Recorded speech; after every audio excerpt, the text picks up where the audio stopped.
हे बघा आता मगाशी ते सांगितलं आणि सगळं जे जे काय असलं होतं भारी भारी सगळं कृष्णाच्या अंग सोडला कोण भीष्मीच्या अंग पण एक पण ते रोज जात नव्हतं. कारण काय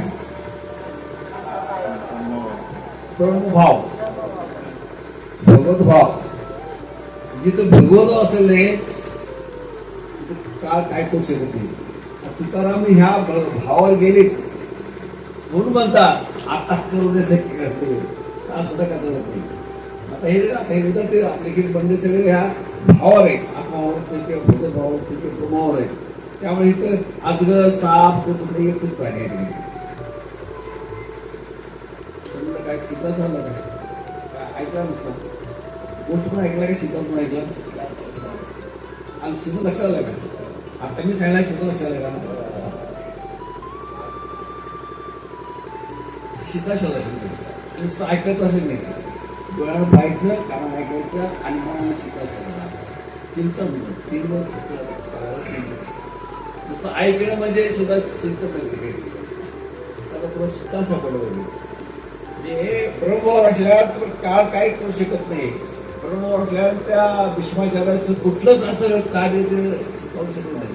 तर तो ब्रह्मभाव होता. त्या तुकाराम महाराज ब्रह्मभावर आले म्हणून म्हणतात आता करू शक्य होत नाही. तेच आता आपल्या बाबांनी आपण त्याच भावाच्या हात म्हणतो काय कारण काय करू शकत नाही. आणि जर तुम्ही खरोखर जर तुम्ही ब्रह्मभावर असाल तर तुम्ही काळ घाबरत नाही. काळाला घाबरत असाल मनाला घाबरत असाल तर तुम्ही ब्रह्मावर नाही आहे लक्षात ब्रह्मावर तो पण नाही आहे तो पण तुमचा उद्धार नाही आहे द्यायला